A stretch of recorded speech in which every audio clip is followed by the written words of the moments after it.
Hello, everyone, and welcome to this edition of Teed Up Grand Strand. I'm your host, Shan Coughlin, out here at the beautiful Farmstead Golf Links with two guests. I'm so excited. Mr. Jason Monahan, Mr. Matt Smith. How are y'all doing today?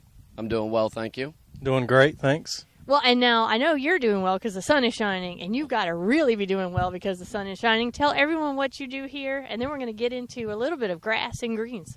Yes, I'm the golf course superintendent here at Farmstead, and we just take care of me and my crew just take care of the whole facility, greens, tees, fairways, the whole golf course, anything that has to do with maintenance, and that's our job. And his job's to sell it, and my job's to grow it. That's right.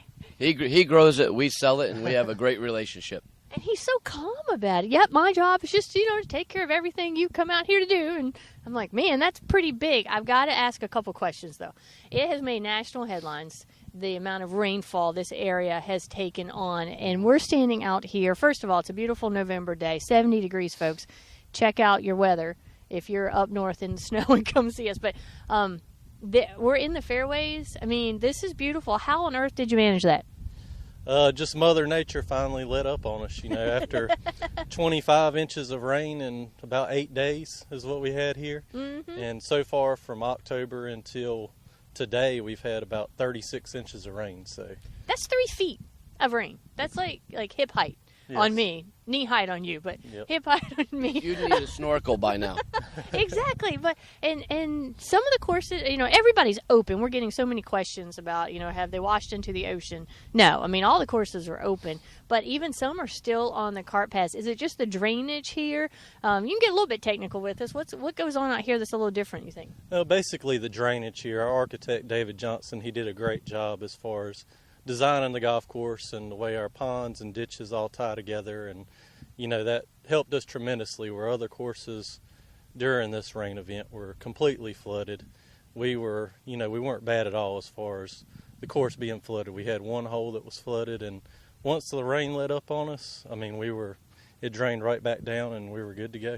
Well, that's super cool. It's so cool to have a superintendent on to explain some of this, but we're not going to stop with just that. There are some other unique features out here, and you guys were telling me that you're doing something new now with the bunkers, and we've got one in the background to show off, but I'm going to take some pictures, but you're doing something with the bunkers that's new, and they look gorgeous. Yeah, it was an idea that I got from the USGA. I check my email all the time and get these weekly emails from the USGA, just different things that they do, and I saw where some golf courses, it's called the Aussie bunker method, and what they were doing were rolling the bunker faces. So when a golfer hits in there, it hits on that hard packed slope and it rolls down to the bottom. So it's very fair and player friendly. The golfers love it because their ball's not plugged in the bunker face. They actually got a chance when they hit it in the bunker to get up and down. So I was just going to say, no more fried eggs on the side. That's right, and it also helps us with the maintenance. The more we roll them and pack those bunker faces, when we get those rain events, they don't wash out nearly as bad. So Jason, tell us what kind of comments you're getting back from the players on that.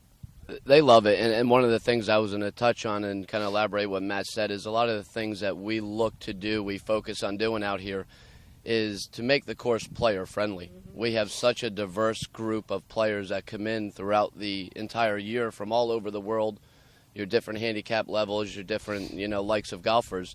Matt and his crew do a phenomenal job with keeping this course in not only pristine condition, but dancing that line of keeping it challenging but also fair for all likes. And one of these things that they've done with the bunkers caters to that. It eliminates that fried egg. You're still going to get one once in a while. You can't scull a 3-iron 2 feet off the ground and not expect a bad lie in a bunker.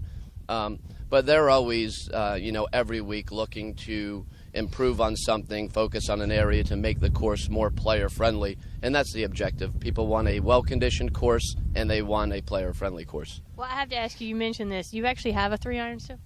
I do not actually. Matter of fact, I don't know where it is. That's real. No, the last month, we talked a lot about the greens, and I want to touch on those as well. And the reason I love having a superintendent here to explain it is, you and I are both in marketing, and we like to talk about how pretty everything is and how gorgeous. And I get accused sometimes of saying, is everywhere you go gorgeous? Well, first of all, I work in golf, so yes.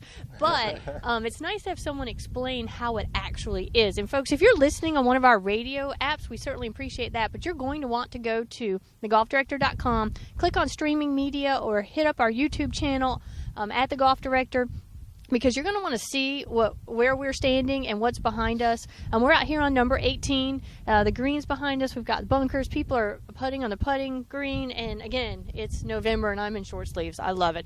All right, so let's talk a little bit about the greens, because Jason and I spent a lot of time in our last interview talking about how they are just smooth and fast all the time. Now, how on earth do you accomplish that? Because I'll tell you, the grass has to grow eventually, and I've heard you can't keep them cut that short all the time.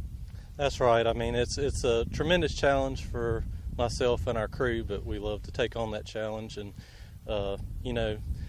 greens type grass, it's just a grass adapted to be able to be mowed that low, and it's not natural, but we're making it that way. And we do that through mowing, brushing with our mowers, also rolling. We roll probably 3 days a week behind our mowers, so that really helps with speed, along with certain chemicals such as growth regulators and fertilizer rates. There's just so many complex things that go into it to make them that smooth and roll that well. So you're technically a scientist too. Pretty much, yes. Well, that's a good point. One of the things I wanted to elaborate on what Matt was talking about is people that are watching this and or listening on the radio app don't realize Matt has been with our company for about 15 to 17 years, since 2001. Yes. Mm-hmm. Okay. My math isn't so great, so we'll say 15 years. So, he has learned a lot about the style of grass that we have, not only on our greens, but the entire course. For somebody to be in a position that he's been in for as long as he has, says something about him personally and the job that he does. That's the good thing about when we go to sleep at night. Being a GM, I know the condition of the course is going to be as best as he can make it. So when golfers are coming off the course, we get an awful lot of praise and feedback, and we are sure to let the customer know that the superintendent and his crew deserve all the credit. Like we said earlier, we grow it, or he grows it, we sell it. So they do a great job. Well, I have to say, after being here for 15 years, a couple things. One, he absolutely knows the right color to wear.